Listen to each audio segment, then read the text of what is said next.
The government considers further emergency powers to slow the spread of coronavirus. After scenes like this on the London Tube this morning, the Prime Minister is expected to give a statement later this evening.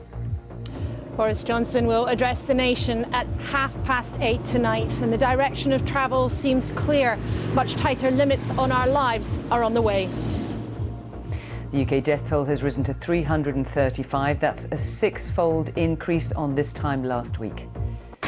The Health Secretary admits challenges in supplying enough protective equipment for NHS staff. A new type of schooling begins as children try to follow lessons from home. The government tells people stay away from second homes or campsites to self-isolate. And the former First Minister of Scotland, Alex Salmond, is cleared of all sexual assault charges.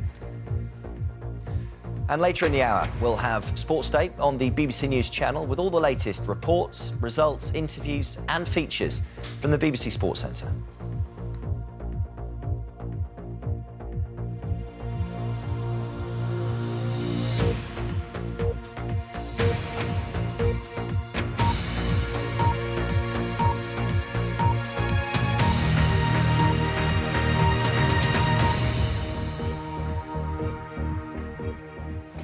Good evening and welcome to the BBC News at 6. The government is considering further restrictions as coronavirus continues to spread in the UK. The usual afternoon briefing from the Prime Minister was cancelled as Mr Johnson is chairing a COBRA meeting. He is expected to give a statement later this evening. Among a number of potential measures, the government is considering closing all non-essential retail stores and introducing fines for people who ignore the current coronavirus advice.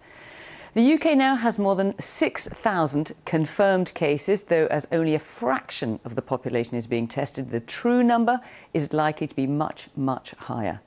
And 335 people have died so far from coronavirus. That's 6 times more than this time last week. Our political editor, Laura Koonsberg, has the latest. Life is not as we know it.